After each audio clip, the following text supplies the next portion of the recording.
Hey everybody, it's your boy VG Time back again with another video.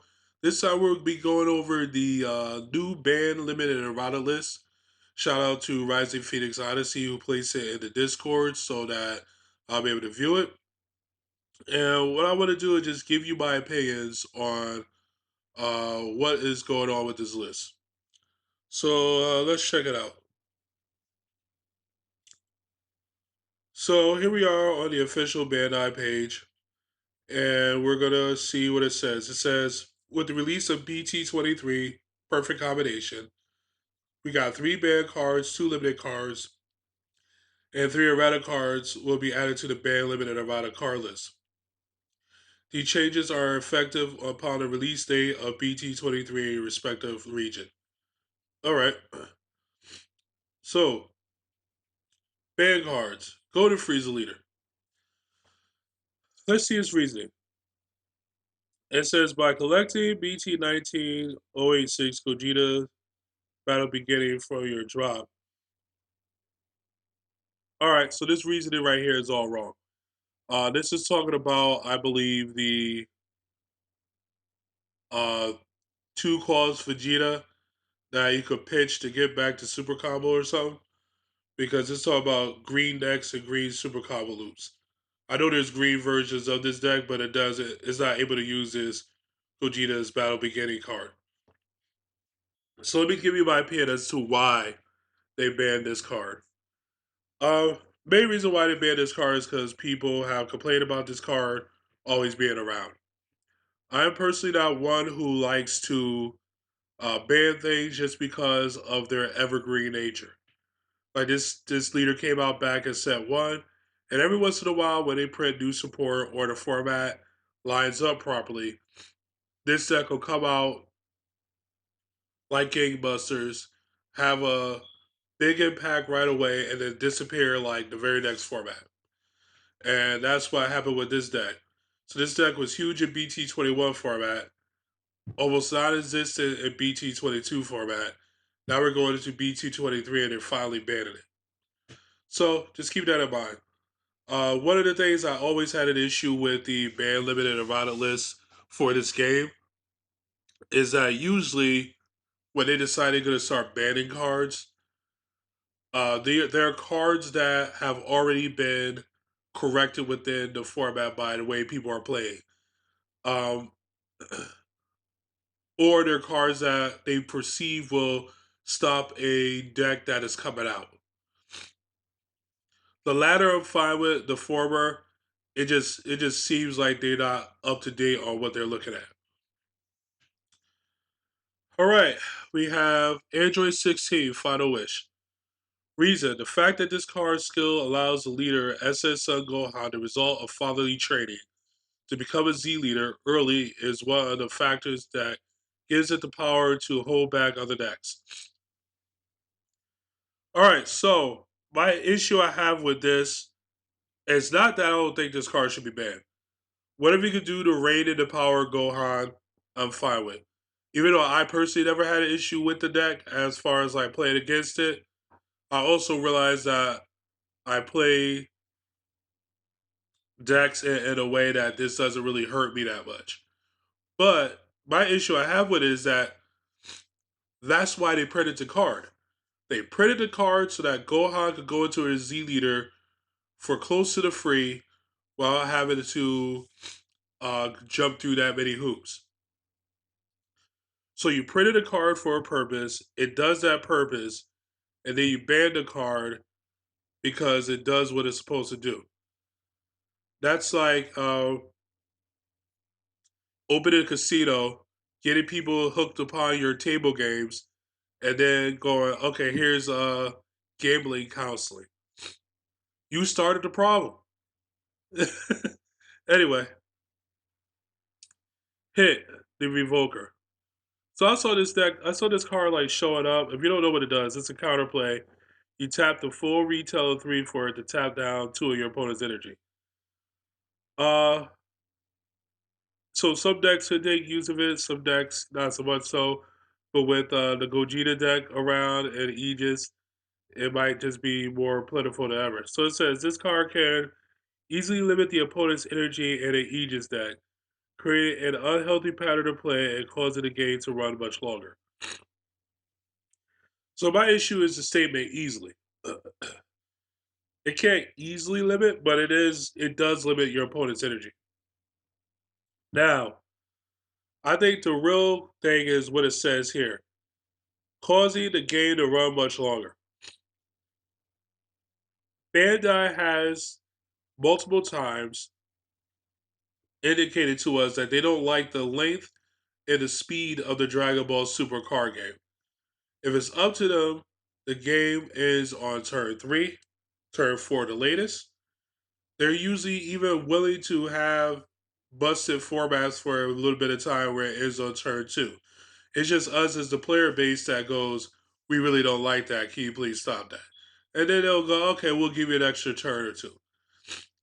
The current format is lasting, turn 4, 5, 6. They're not liking that. And this card right here, if used properly in the proper deck, could possibly stretch it out to turn 6, 7, 8. They don't want that. That's why, Fusion World has like these 20-minute time rules for rounds and stuff. They want the game to be really, really fast. And we're the ones that are slowing it down for them. Limited cards. Okay, let's get up above here. Charismatic Villain. That's the free counterplay for green that came out in BT10. It said this card has been a strength of green decks for a long time since the release of BT10. In order to reduce the strength of green decks and change the game, this card has become a limited card. All right, so a card like Charismatic Villain, I believe, is a game warping card. Not necessarily format warping or in game while you're playing warping, but the design of the game itself warping card. Let me explain. So, green isn't always good. In fact, green has been pretty poor for a while before Gohan came around. Bred new life into it, and Go Bros, and seems like going forward they're just going to keep printing 8 cost cards that cost 1 or 2, and that does a whole bunch of stuff for green. So anyway, charismatic literally did nothing for multiple formats, multiple years even. But the problem was you could not design a 7 cost boss monster that didn't have barrier and have it be popping while charismatic was in the format. Android 13 was considered to be a strong deck that could have took up the torch for red, but then green became strong and this card became a card. So charismatic villain completely poo poos all over that card.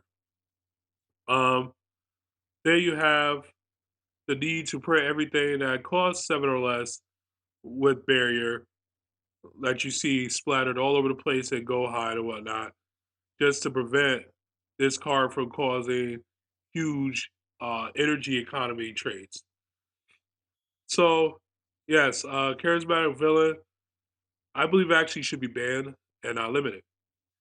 If you get rid of charismatic villain, then we could see a more variety in what kind of cards you could print without deflect, without barrier.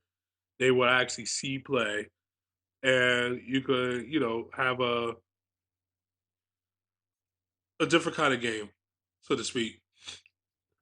Yeah, it needs to go the way of God Sealing, and not the way of Yamcha. SS Son Goku and SS Vegeta Ultimate Duel. Let's see the reasoning behind this. This card is very powerful and is a factor in widening the power gap between Son Goku and Vegeta decks and other yellow decks.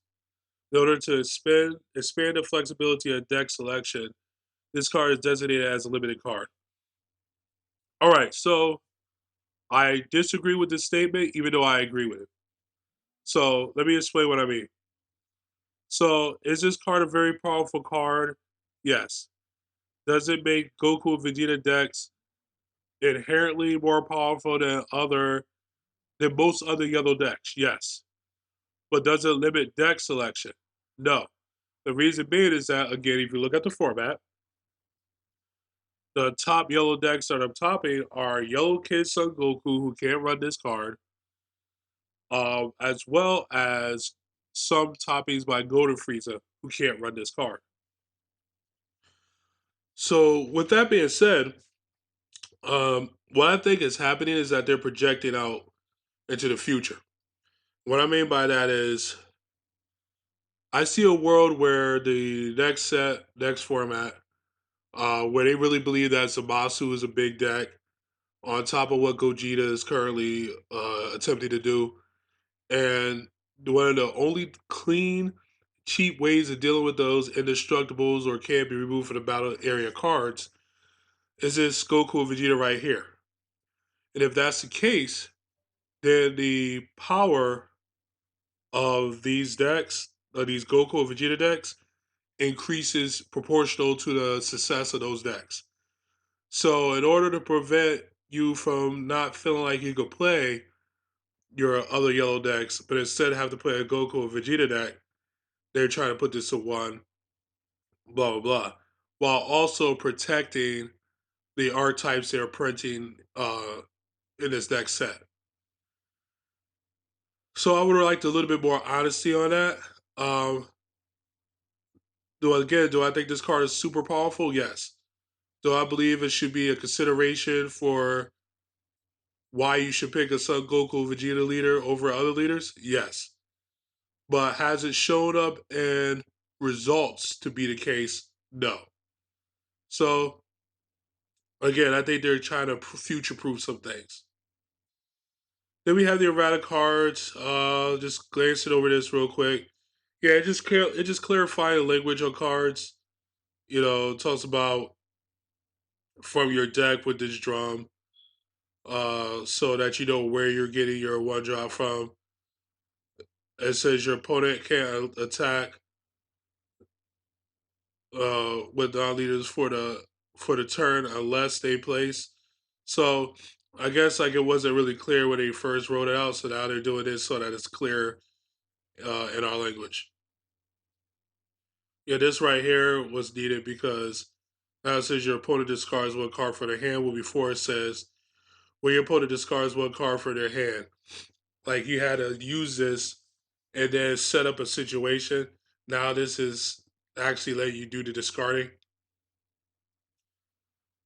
And then this right here, see, basically forces this card into its own archetype. So it might have been people experimenting with this card outside of their archetype, and this forces it in their archetype. Well, that's it.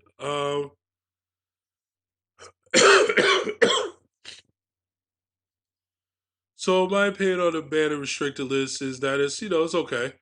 I know some people want to Gohan banned outright. I don't think that is necessary. I know some people want it repose tint, but again, yellow isn't really doing that much this format. And yeah, let's just see what happens.